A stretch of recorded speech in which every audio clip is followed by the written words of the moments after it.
So that is a huge tent from the 25th year anniversary of our co-op back in Denmark. So this is where you grew up? Yeah, that's where I grew up. So last year was the 25th anniversary, so yeah, my parents have been living there for 25 years. I was living there for about 13 years. After, towards the end of my my university years, it seemed like a pretty natural break to go experience something completely different, which, it certainly was. Why did I decide to stop in Korea? Well, because I'm born here. It's pretty obvious. When you're in the region, obviously, you want to see the country, get an impression of what the country is actually like. So that's why I was 25 when I came here the first time. It's kind of hard to be curious about,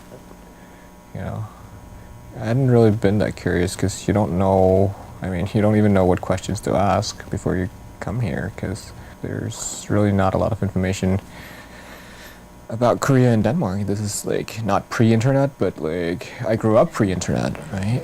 And then you don't really have any, you can go to the fact books and look up in the encyclopedia, but you don't really know anything about the country.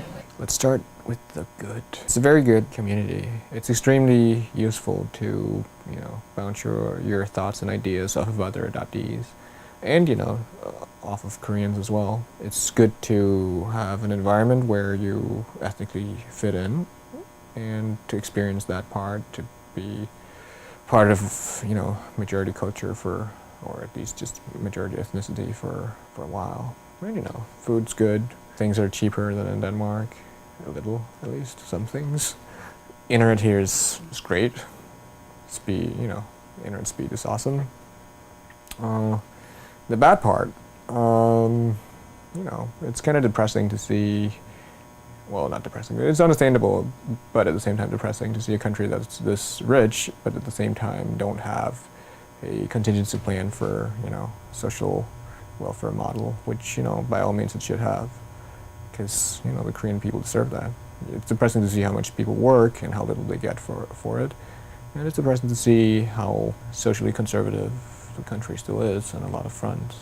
The good thing is that all of these things are things that I think that in the future will be slowly changed. So I guess the fact that everything in Korea, or a lot of things in Korea, happen really fast means that even if you're just here for a few years, you will see visible progress. And I think that's a very encouraging aspect of life here. You found out the story of what had happened, what led up to your adoption? Yeah, my mom died. That's why I was adopted. Was she married? They were married. They got separated. It was it was an arranged marriage, and apparently they were extremely incompatible. So that's at least what my mom's family told me. How were they incompatible? Because I guess they fought all the time. I don't know. It didn't work out. So. Or wasn't she a missionary and he was? Yeah. He was a farmer and she's a Christian missionary. So apparently that didn't really work out. And they said she might have died from depression? Yeah, something like that. They don't really know. This was back. It was in the countryside, so either somewhere around Suwon, in late 70s, and she was just at home, and then she died. So. And they don't know exactly why. They're pretty vague about it. I don't actually think they know. So I still see them once in a while, but my Korean is not that good. And they live their own lives, which is totally fine. The fact that I have half siblings, but I've only met my mom's side of the family, so my half siblings are on my dad's side of the family. So that's a project to come. Hvad siger du? Asan er en rigtig by, ordentlig by. Okay, men den har ikke startet Suwon?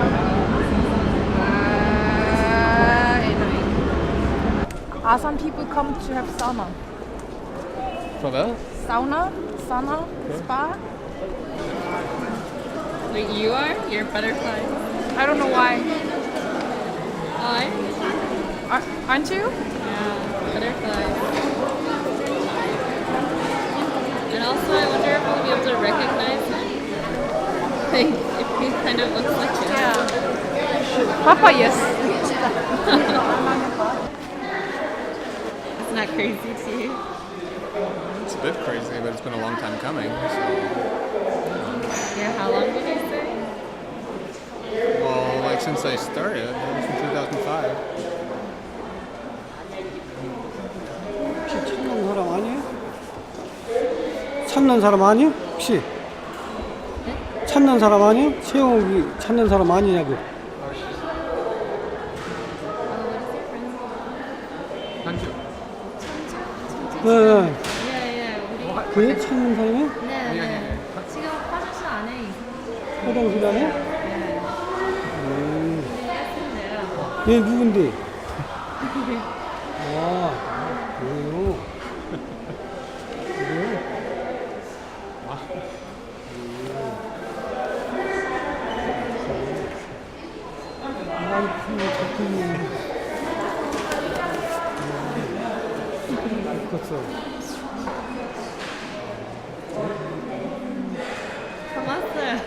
나 닮은 것 같으냐? 다 왔어요. 그래요?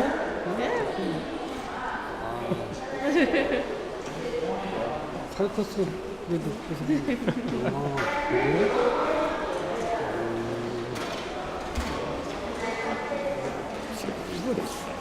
이거 한국말은 못하지? 네? 한국말은 못해요. 접종. 우리 친구가 지금 한국에서 계시는 친구가 통역 한국말은 통보돼요? 조금 정도 조금 해요? 그냥 인사 정도 할 수는 있는데?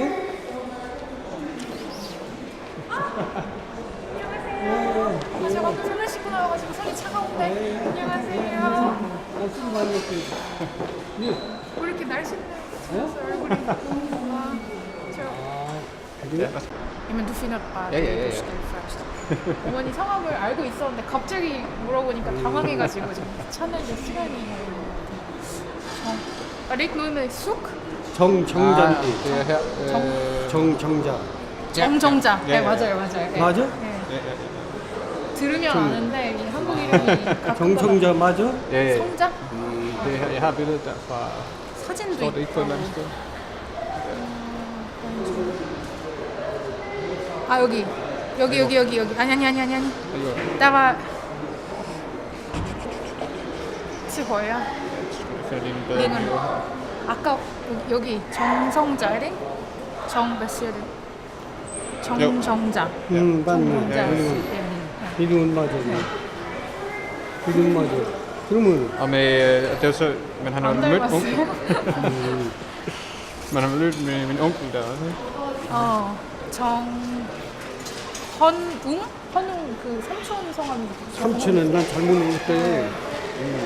얘 엄마만 저기에서 어떻게 엄결이 나도 상처해가지고 재혼한 거지 말하자면 재혼했는데 재혼해서 예. 낳은 아들이 예. 경민이. 예. 그렇지. 난 원래 본처는 본처 아들이 셋이 있어요 지금. 셋이요. 첫 번째 결혼하신 예. 데서 아들이 세 분 있으시고 셋이 있는데 이제 교통사고다 마누라가 죽어서 그래서 재혼을 해서 얘 엄마랑 재혼을 보는 게 했거든요. 있고 그거 trả phí của Lykke. Okay, Og så blev gift med din mor på den anden gang. okay. Og så fik dig. Men lad os finde et sted at sidde. 아, 어디 앉을 자리 이렇게 막 어디 가셔가지고 편하게 얘기하시겠어요.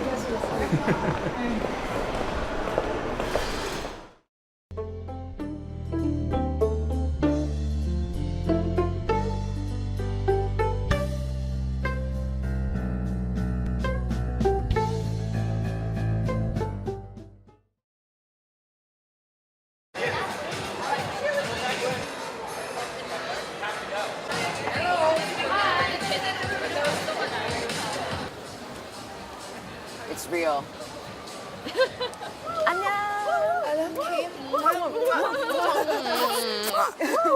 See you this week. Dinner. Okay. So, my name is Kim Thompson. I've lived here for 5 consecutive years.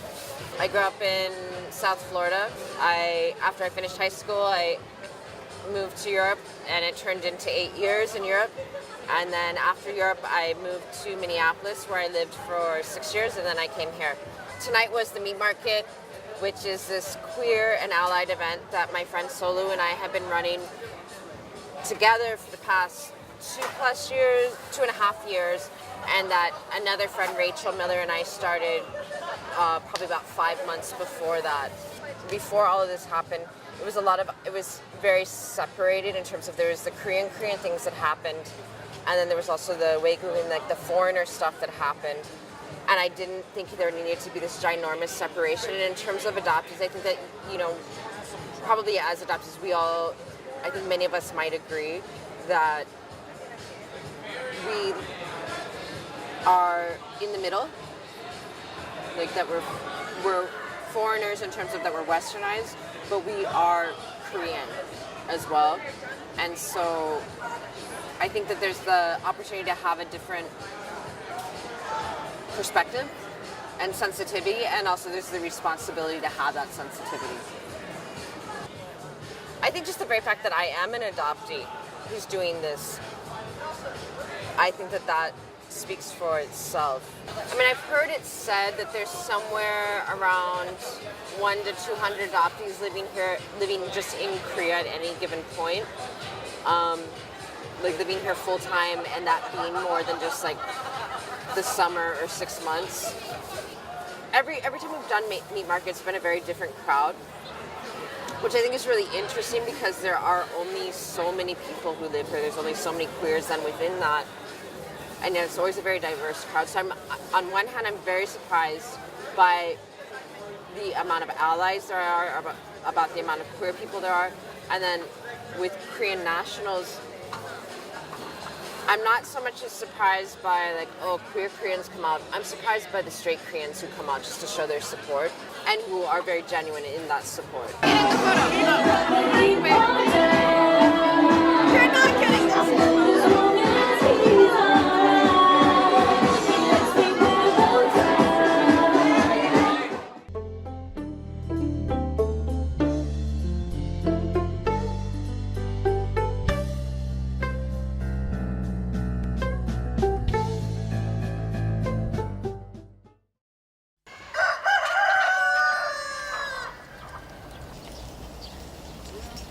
My name is Dan. I'm from Storrs, Connecticut. I've been working here for a little bit over 2 years. I was born in Busan. I found this place through an organization called WOOF, it's a worldwide organization, and each country has their own smaller chapter. I decided I wanted to come to Korea, but I didn't want to come to Korea as an English teacher or as a student. I really wanted to get more of a cultural experience. People actually take things a little bit slower here in the countryside, which is really refreshing. You're not surrounded by buildings, rather you're surrounded by trees and nature and mountains. So it's really nice. I think most people, when they think of Korea, they think of Seoul, but what people should think about is the countryside of Korea, because that's really where you get kind of a traditional experience. You'll eat a lot of traditional foods. You'll meet a lot of people that have lived here their entire life, so you get to hear their stories. You kind of get to come into their lives and really get to experience like a daily routine. I always thought when I was younger that same with language, that I would be able to pick up the language a lot easier because I'm Korean. I thought that the food would be familiar, but I found that to be the complete opposite.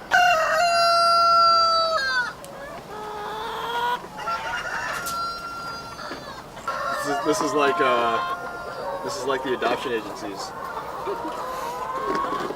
I'm taking your babies.